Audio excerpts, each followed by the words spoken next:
Uh, Good morning to all. So it's a topic related to different conditions. Patients having the mild, isolated at home, and worsening slowly towards moderate to and severe, not getting the hospitalization immediately, mainly in this current scenario. So how to identify those patients who are about to go sicker and sicker and they will need a hospitalization, and what should be done during those hours? So I will try to highlight those issues.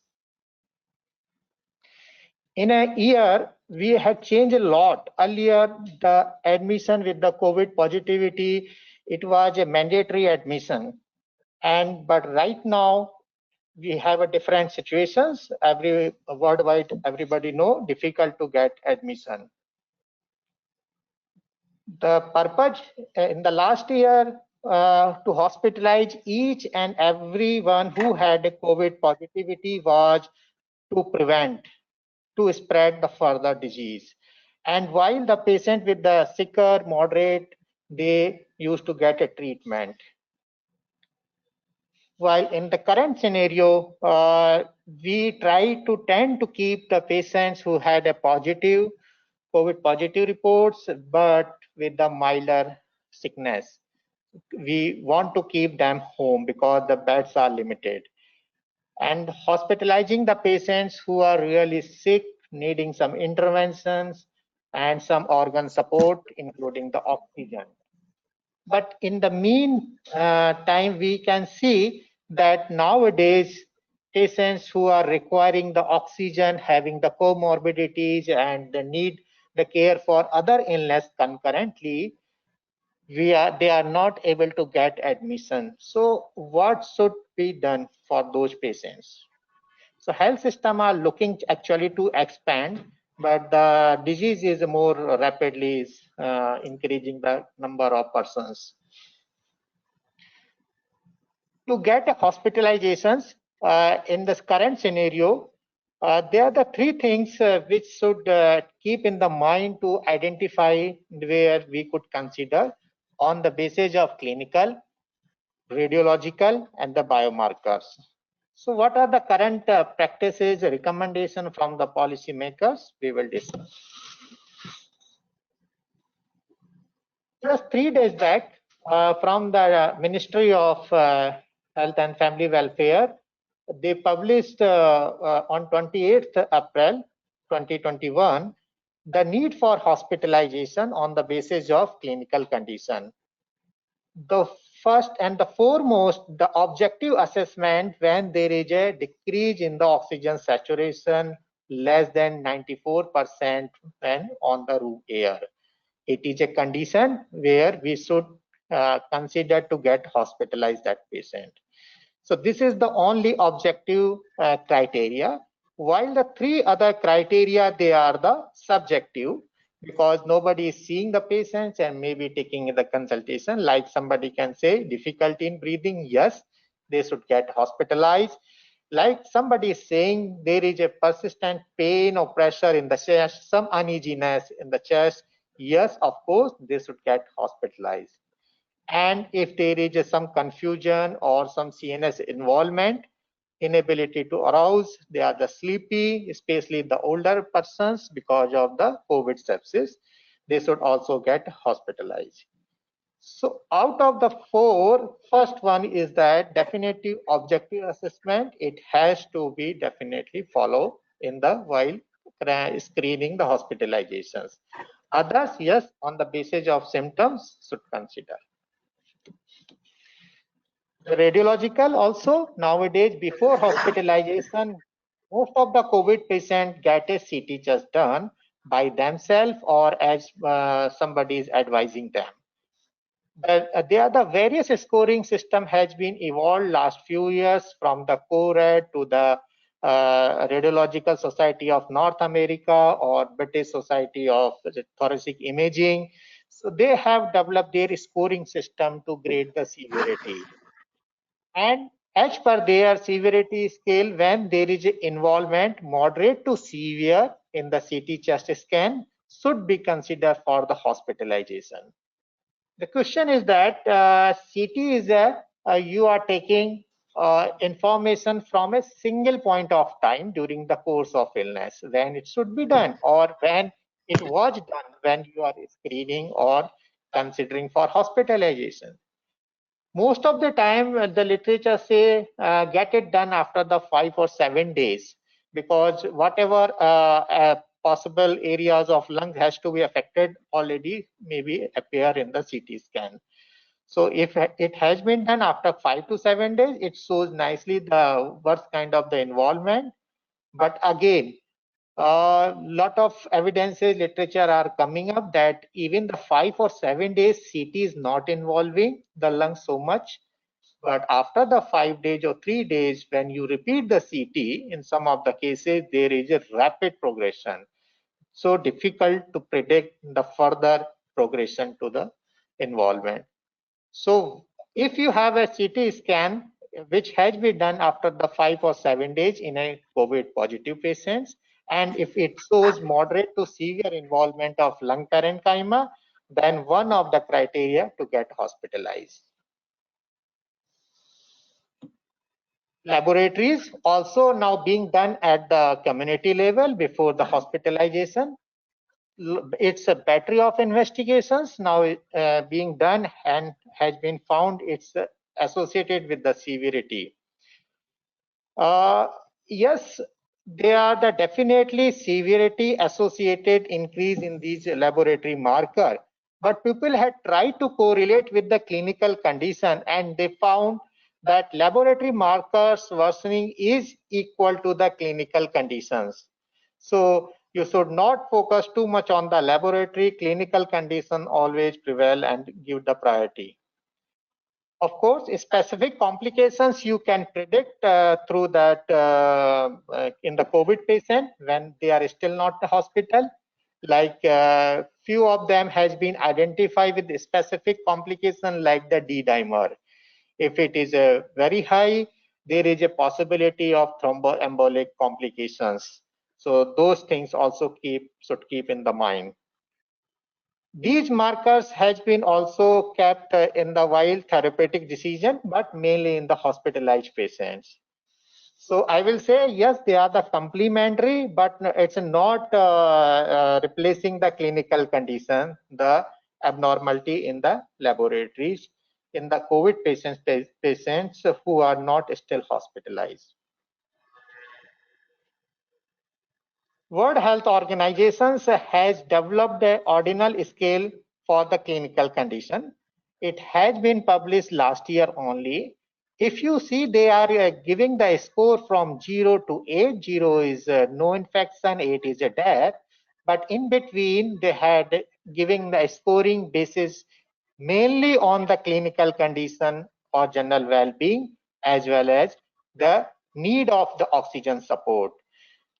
Score 1, 2, 3, there is a no need of oxygen support, means from the no limitation of activity or some limitation of activities, or because of some other illness concurrent need hospitalization but no oxygen. So these are the mild less scoring systems. Others are depend upon the severity or the concentration of the need of oxygen, which define the further worse scoring. In this ordinal scale, want to highlight that there is a no involvement of radiology and the laboratory. So severity is not defined by the radiology or laboratory in this ordinal scale published by the WHO. After coming to the identify the severity and to screening for hospitalization, coming to the next question, what can be done if immediate admission is not possible? And it's a reality in nowadays. Every clinician, doctors are getting so many calls. And yes, doctors are unable to provide the bed, but at least in the time of the crisis, they can consider to give the feedback which could be started before they get a bed in any hospital. So these are the two parallel things. In this scenario, continue effort for admission as per the local policy, always to whatever your city, your state, your nation, if it is an integrated admission policy, and get a register and continue follow that to get a bed. Meanwhile, always it is advisable to continue in touch with the doctor because it's a crisis time and most of the doctors are busy to provide one or another kind of the support through their some telecommunication. Even the nowadays various societies also providing this help.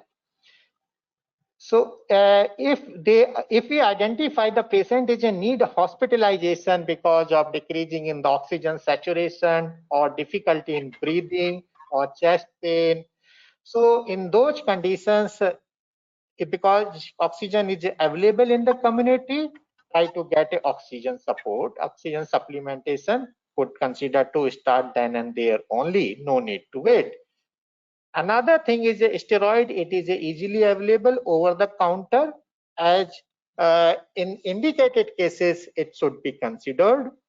And the awake proning, it is not a very rocket science, could considered if it is feasible at home. So there are the three basic pillars where you would like to treat the patients with moderate disease illness and not getting a bed in the hospital. If possible, oxygen is available, start or continue oxygen supplementation to maintain oxygen saturation at least 90 to 94 at home. Prone positioning means lying on the stomach, and it can be done very easily even ongoing oxygen therapy. How much time we should do it? It's up to the patient. It's basically you need a compliance from the patient side. If he or she can be just 15 or 20 minutes, it's good enough, or can be done for 2 hours, 3 hours, it is a good enough. It is a very good conditions. But yes, they should be having the empty stomach, not the full stomach, because these patients many times have a nausea or vomiting features also, COVID positive. So be careful about that.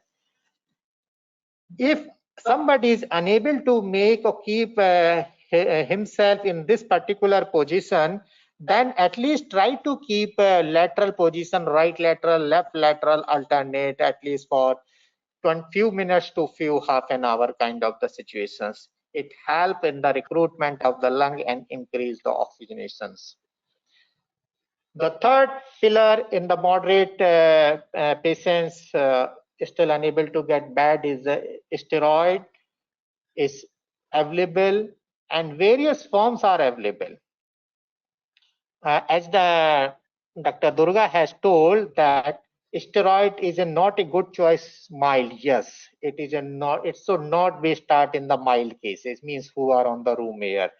But moderate cases or severe cases not getting the bed, then can be considered oral steroid at the home itself. It should be started after the 5 to 7 days of the illness and can be started on the basis of the clinical itself. No need for considering the radiological and the laboratory. The clinical main is that need of the oxygen, whatever concentration, to maintain at least 90 to 94% oxygen saturation. Few other assessment or indication which are not as strong in the literature, but there are a lot of things coming up, can be considered, can be assessed which patients need a steroid. Like you can ask for the 6 minutes walk test. If you ask somebody to walk for the 6 minutes in their room where they are isolated, either they may be unable to complete the 6 minute walk test, or if they able to complete, look for the change in the oxygen saturation.